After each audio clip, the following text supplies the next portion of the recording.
نحمده ونصلي على رسوله الكريم اما بعد فاعوذ بالله من الشيطان الرجيم بسم الله الرحمن الرحيم فلا اقسم بمواقع النجوم وانه لقسم لو تعلمون عظيم انه لقرآن كريم في كتاب مكنون صدق اللہ العظیم۔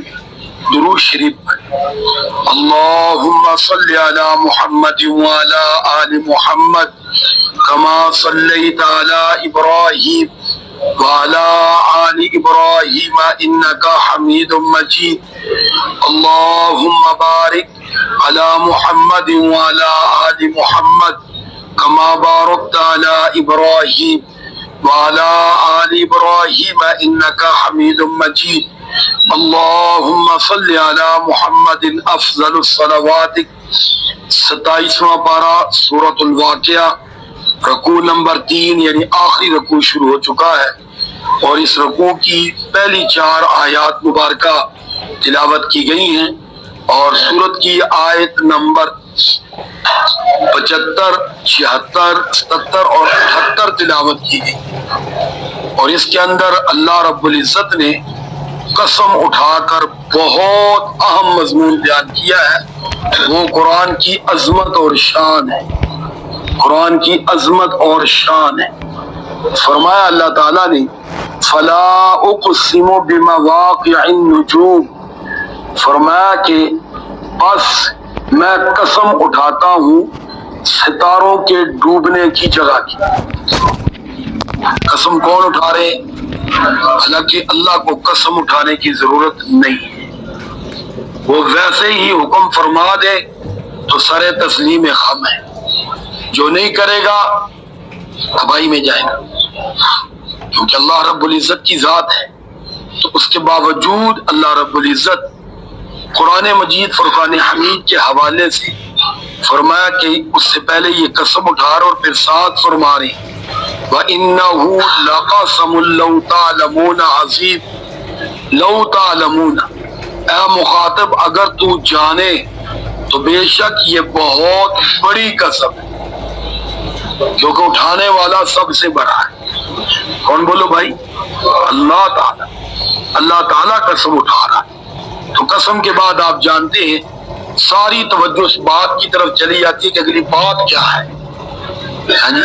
جس طرح کوئی کہے کہ میں قسم اٹھا کر کہتا ہوں، تو قسم کے بعد ساری توجہ اگلی بات پر کہ یار یہ کوئی بڑی بات ہے کہ جس پر یہ کیا اٹھا رہے، بولو بھائی، تو وہ کیا بات ہے؟ وہ فرمایا انہ لقرآن کریم، کہ بے شک یہ جو قرآن ہے نا، فرمایا بڑی عظمت والا ہے، بڑی عظمت والا ہے، بڑی عظمت والا ہے۔ لیکن ایک لمحے کے لیے روک کے سوچیں ہمارا اس کے ساتھ کیا رویہ ہے؟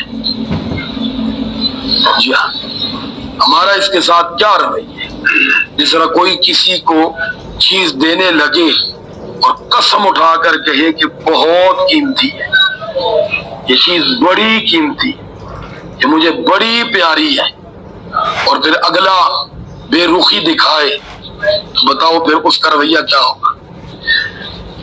رات بھی تلاوت کردہ سورۃ فرقان یہ آیت گزری ہے کہ وقال الرسول یا رب، رسول اللہ صلی اللہ علیہ وسلم قیامت وقت اللہ کی بارگاہ میں عرض کریں گے کہ مولا میں نے اپنی امت کے سامنے قرآن کو پیش کیا، لیکن انہوں نے اس کو پس پش ڈال، پس پش ڈال۔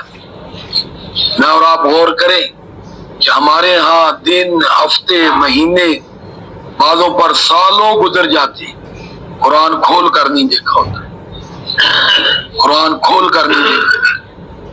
اس امت کو سب سے قیمتی ترین چیز اللہ نے قرآن دی ہے، قرآن، اور یہ اللہ کا کلام ہے، اللہ کا کلام ہے۔ جب اللہ رب العزت نے اس کلام کی تلاوت فرمائی تھی، اس وقت انسان نہیں تھا، فرشتے تھے، اور فرشتوں نے پوچھا تھا کہ مولا اتنا عظمت والا کلام، اتنا پیارا قرآن آپ کس کو دیں گے؟ فرمایا میں اپنے محبوب کے دل پہ اتاروں، باقی کتابیں اللہ نے دل پہ نہیں اتاری، باقی کتابیں اللہ تعالیٰ نے تختیوں پر لکھی لکھائی نبیوں کے ہاتھ میں پکڑائی گی۔ ہاں جی، یہ قرآن واحد اللہ تعالیٰ کی کتاب اور اللہ کا کلام ہے جو پیارے آقا صلی اللہ علیہ وسلم کے دل پہ اترا ہے، دل پہ، اور پھر دل سے زبان پہ آیا ہے، زبان سے پھر صحابہ اکرام نے اپنی کانوں سے سن کے اس کو یاد کیا ہے۔ کیا کیا بولو؟ اس کو یاد کیا ہے۔ حضور آقا صلی اللہ علیہ وسلم کے دور مبارک میں بھی سب سے زیادہ باعزت وہ ہوتا تھا جس کو جتنا قرآن زیادہ یاد ہوتا، زیادہ یاد ہوتا۔ اور آج عموماً رویہ یہ ہے کہ قرآن والوں کو ایک تو معاشرے میں بالکل بیکار سمجھا جاتا ہے، پڑھنے والوں کو بیکار سمجھا جاتا ہے، اس کو وہ مقام، وہ عزت وہ نہیں دی جاتی، وہ حوصلہ افزائی نہیں ہوتی۔ اب اپنے بچوں کو ہی دیکھ، جو بچہ سکول میں جاتا ہے اس کے ساتھ ہمارا رویہ اور ہوتا ہے، جو بچہ مسجد مدرسے میں جاتا ہے اس کے ساتھ رویہ اور ہوتا ہے۔ عموماً ایک شکایت ہوتی ہے کہ یار یہ پڑھتا نہیں ہے، اس نے کیا پڑھنا ہے؟ جب گھر کے اندر ہی وہ دیکھتا ہے کہ وہ ایک ہی ماں باپ ہے، ایک ہی کی اولاد ہے، اس کے ساتھ رویہ اور ہے، اس کے ساتھ اور ہے۔ اس کو ہر روز نہلا دھلا کے صاف ستھرے کپڑے، جوتی پالش، کھانا دے کر، پیسے جیب میں ڈال کر، لنچ ساتھ دے کر بھیج رہے ہوتے، اور اس کو ادھر سے بھگا، جا جلدی جا، جلدی اتنے جا کے وضو کر کے۔ بولو ایسا ہے یا نہیں؟ اس کے سر پہ ٹوپی کوئی نہیں ہوتی، حالانکہ ٹوپی قرآن پڑھنے کے لیے ساتھ یونیفارم کے اعتبار سے، لیکن آپ نے دیکھو وہ مسیحی پال ہے، چلو نہیں مل رہی، کپڑے دھلے ہوئے کوئی نہیں ہوتے، آپ عموماً دیکھا ہوگا ہے جی۔ اس لیے معاشرے کے اندر جب کوئی دیکھے گا اس کی کیا قدر کرے گا، لیکن اس کے دوسرے برعکس آپ دیکھ رہے غریب سے غریب ہے، اور اس کے ساتھ ساتھ کیا ہوگا؟ اسکول میں باقاعدہ وہ جائیں گے، باقاعدہ وہاں میٹنگ ہوگی، باقاعدہ بچے کا حوال لیں گے، باقاعدہ اس کو شارپنر اور پینسل تک باقاعدہ خرید کے دیں گے۔ اور یہاں تو میرے بھائی بچوں کو قرآن خرید کے کو نہیں دیتے۔ جاؤ حافظوں سے پوچھ لو کہ قرآن تمہارے ابا نے خرید کے دیا یا مسجد سے اٹھایا؟ عموماً کہیں گے کہاں سے اٹھایا، سارے بولو۔ سوچو تو صحیح، سوچو تو صحیح، یہ رویہ صحیح ہے؟ بولو بھائی۔ پھر وہ بستہ، وہ بیگ، 10 15 20 کتابیں، اس کے لیے ہمارے گھر میں جگہ ہے۔ اس حافظ کو کوئی نہیں کہتا ماں باپ کہ قرآن گھر میں لایا کرو، کہتے ہوتی رکھا ہے۔ یہ کیا رویہ ہے؟ اس کا کیا نتیجہ نکلے گا؟ وہی جو نکل رہا ہے، بچہ راستے سے بھاگ جائے گا، نہیں پڑھے گا۔ اب میں خود حفظ کی کلاس پڑھاتا ہوں الحمدللہ، پر بچیوں کو بھی پڑھاتا تھا، اب نیچے بھی میں پڑھاتا ہوں۔ والدین کو بلاؤ، بچے کے بارے میں بالکل نہیں آتا، بالکل نہیں آتا۔ بچہ تو وہ نہیں بتائے گا تو کہے گا قارئین کرا ٹائم نہیں۔ اسکول کے وہ پیچھے ماسٹر صاحب بیٹھے، ان سے پوچھو آدھی زبان کہتے آنا ہے، سر کے بل چل کے آتے۔ ہاں جی ماسٹر صاحب، کس کے بل چل کے؟ سر کے، بولو بولو، سر کے بل چل کے آتے۔ کیا مطلب سر کے بل چل کے آنا؟ ڈیوٹی سے چھٹی لے کر آتے، لیٹ چلے آتے، پہلے میں نے سکول جانا ہے، بچے کے سر سے ملنا ہے۔ کیوں؟ کہتے یہ میرا مستقبل ہے۔ بولو یہ میرا کیا ہے؟ میرا مستقبل ہے۔ اس کو کیا سمجھتا ہے؟ کہنا چلو اور نہیں تو مسیح تو سنبھال ہی لے گا۔ یقین کر لو، ہمارا تو پھر الحمدللہ مدرسہ ہے، 300 کے قریب الحمدللہ بچیاں بچے پڑھ رہے ہیں۔ بہت سے والدہ بچیوں کے والد زیادتی کہتے بڑا سکول پایا، بڑی فیساں دیتی، نہیں پڑھیا، چلو اسے کہنے کوئی نعت ہی پڑھ لے، روٹی کمان جو بھی اندازہ کر، چلو اسے کیا قرآن ہی پڑھ لے۔ چلو کا مطلب کیا ہوتا ہے؟ ذرا سوچو تو صحیح۔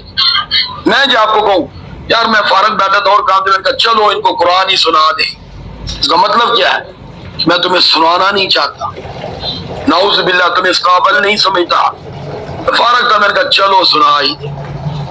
تو بتاؤ وہ میرا سنانا نہ سنانا ہے اور آپ کا سننا نہ سننا ہے، یہ بات ذہن میں رکھیں۔ یہی وجہ ہوتی ہے ہمارا بچے کو پڑھانا نہ پڑھانا ہوتا ہے کدھر؟ مدرسے میں، اور اس کا پڑھنا نہ پڑھنا ہوتا ہے، ایسے ہی پڑھتا ہے، اس کو بھی پتا ہے کوئی نہیں پوچھے گا، گھر میں کوئی نہیں پوچھ رہا کتنے ہو گئے کتنے رہ گئے، یاد ہے نہیں یاد کوئی بات نہیں، ہاں جی دیکھتے ہیں ٹھیک ہے نہیں ہے چلو اٹھاؤ کام پہ ڈال، ادھر نہیں تو ادھر ہی سے۔ تو اس آیت میں دیکھو قسم اللہ اٹھا کے فرما رہا ہے کہ یہ جو قرآن ہے نا بڑی عظمت والا ہے، اور اس سے کیا پتا چلا کہ یہ ملتا بھی جس کو ہے نا اس کو بھی عظمت والا بنا دیتا ہے، اور عظمت والا کام آسانی سے نہیں ملتا، سارے بولو آسانی سے، یہ ذہن میں رکھیں۔ آپ میں سے کوئی کہے کہ مجھے نوکری بھی مل جائے اور کرسی والی ملے، ساتھ کم از کم 10-15 آدمی میرے نیچے ہوں، تو میرا خیال گھر آ کے آپ کو دے جائیں گے نا، بولو بھائی بہت مشکل ہے، بہت ہیوی تعلیم چاہیے، بہت ہیوی سفارت چاہیے، سارے بولو ہے یا نہیں ہے؟ تعلیم کے ساتھ سفارت چاہیے، اکیلی تعلیم کافی؟ سارے بولو، تو یہ ایسے ہی مل جائے گا۔ اور وہ جو میں آپ کو وہ کرسی والی بات کر رہا ہوں وہ تو اس کے مقابلے میں کیا ہے، کچھ بھی نہیں، کیا بولو بھائی؟ تو یہ میرا بھائی ایسے نہیں ملے گا۔ یہ جس کی خواہش ہو نا کہ میں پڑھ جاؤں یا میرا بچہ پڑھ جائے، اس کو کئی کام کرنے پڑے۔ ایک تو پہلی بات، جس بچے کا انتخاب کرے اس بچے کو سر کا تارا سمجھے گھر میں کہ یہ کیا پڑھ رہا ہے؟ قرآن، اس کو وہ عزت دے جو قرآن کی عزت ہے، جو بولو قرآن کی، کیونکہ قرآن کی وجہ سے ہی ہے۔ ایک آدمی قبر میں گئے اور یہ بات ذہن میں رکھیں، تر و تازہ جسم، کفن بھی میلا نہیں ہوا، بڑا عرصہ گزر گیا، کسی نے عمل پوچھا کسی سے تو نے کہا یہ بزرگ لوگ تھے، یہ جب کبھی سونے لگتے تو دیکھتے تھے کہ میرے جدھر کو پاؤں ہیں آگے کوئی حافظ قرآن تو نہیں ہے، یہ اس طرح پاؤں نہیں کرتے تھے، جدھر کون ہوتا بولو بھائی؟ حافظ قرآن کا عمل خود کیا ہے وہ الگ موضوع ہے، اس کے سینے میں کیا ہے یہ الگ موضوع ہے۔ میرے اور آپ کے لیے حافظ قرآن مقدس ہے، اس کے سینے میں قرآن ہے، بولو اس کے سینے میں قرآن ہے۔ جس طرح کسی کے جیب میں ہیرا ہو تو بتاؤ وہ عام آدمی ہے، سارے بولو بھائی ہیرے کی وجہ سے وہ دوسروں سے الگ ہو جاتا ہے، تو قرآن کی وجہ سے کیوں نہیں ہوتا؟ اس لیے ہمیں بھی جب کسی حافظ قرآن کو مخاطب کرنا ہو تو قرآن کو سامنے رکھ کے کرنا چاہیے، بالفرض اس کا عمل ایسے نہیں ہے اچھے، وہ الگ بات ہے۔ اور ایک بات آپ بھی ذہن میں رکھیں، میں نے مولانا فیاض الدین صاحب ادھر یہ بزرگ جانتے ہوں گے، ان کا بیٹا عمران بھی جانتا ہے، فیصل ٹاؤن میں وہ جمعہ بھی پڑھاتے ہیں اور جامعہ شرفیہ کے بہت بڑے استاد ہیں، میرے بھی استاد ابن ماجہ شریف کے۔ وہ ایک واقعہ سنانے لگے تھا اپنے شاگرد کا، فرمایا کہ میرا ایک شاگرد تھا حافظ قرآن تھا، تمہارا لیے دنیا میں نا یہ حالات آتے رہتے، یکساں کوئی نہیں رہتا، فرمایا وہ بیچارہ پھسل گیا، پھسلتا اتنا دور چلا گیا کہ اس نے دنیا کا کوئی گناہ نہیں چھوڑا،